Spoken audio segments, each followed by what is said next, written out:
Well, howdy.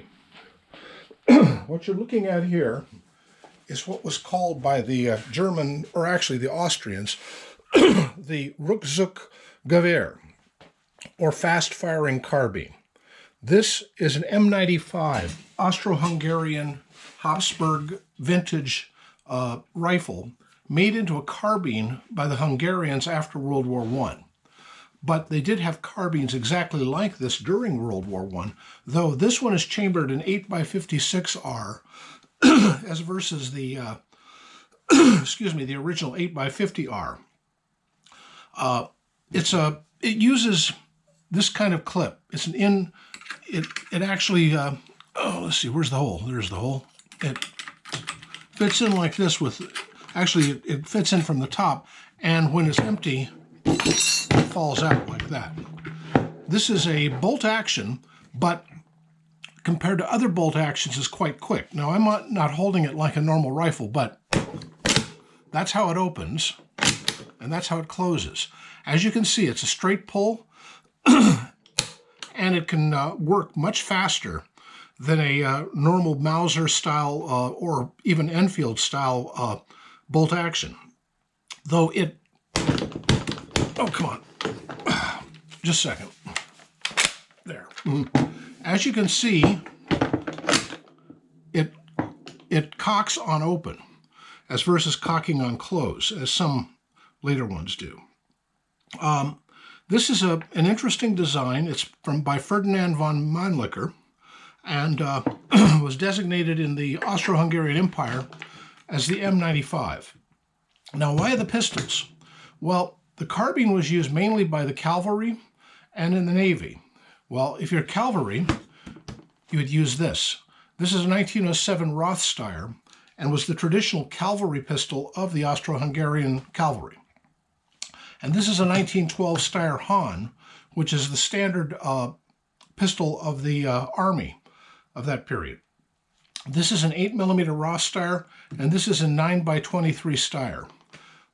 Why they didn't go with the same cartridge, I have no idea. But there's always rivalry between cavalry and army, you know, just like between army and navy. But I had this one for many, many years. I picked up a couple of these, and I traded for another pistol to my cousin, and he got my old Roth Steyr. I had two of them, and this one was in much better condition. Though his happens to be sloppy and will shoot 9mm Largo. This one will not. It'll only shoot 9mm Steyr, which is what it's supposed to shoot.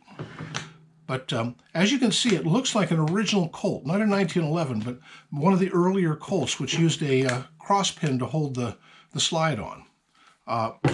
It's an interesting design. This was designed mainly by Karl Krenke, who designed this one as well.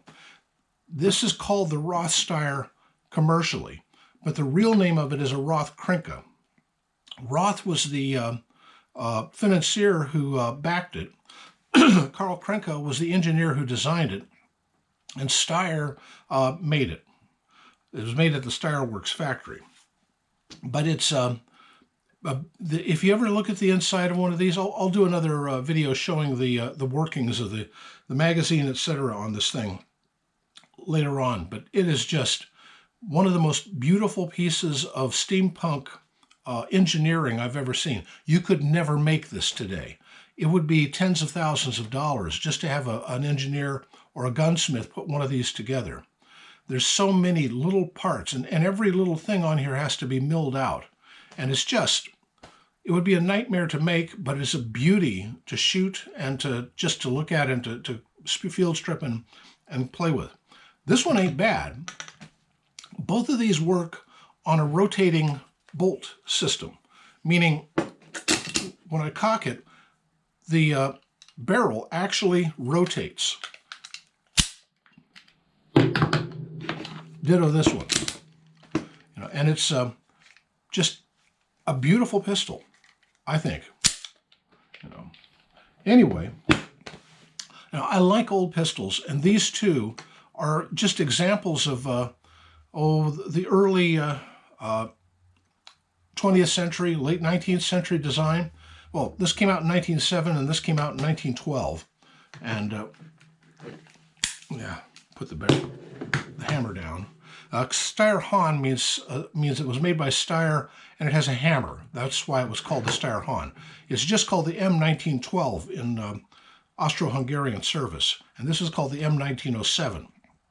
But it's among collectors, it's called a Roth Krinke. Among commercial people, it's called a Roth Steyr. So just an interesting two pistols, and a beautiful old carbine. You know, this is the days of the Habsburg dynasty still in control, back before Franz Ferdinand was assassinated and started this whole mess that ended up with conflicting politics we have today throughout Europe. The days of empire, as it were. And I don't know, just something that really interests me.